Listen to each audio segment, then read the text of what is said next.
श्री बबनराव लोणीकर, मी हसन सकीनाबी मियालाल मुश्रीफ विधानसभेचा सदस्य म्हणून निवडून आले असल्याने अल्लाह साक्ष शपथ घेतो की कायद्याद्वारे स्थापित झालेल्या अशा भारतीय संविधानाबद्दल मी खरी श्रद्धा व निष्ठा बाळगीन, भारताचे सार्वभौमत्व व एकात्मता उन्नत राखीन आणि आता जे कर्तव्य मी हाती घेणार आहे ते निष्ठापूर्वक पार पाडीन.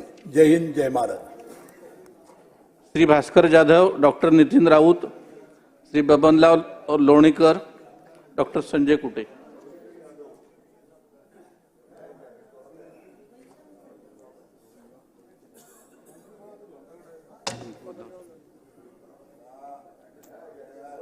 मी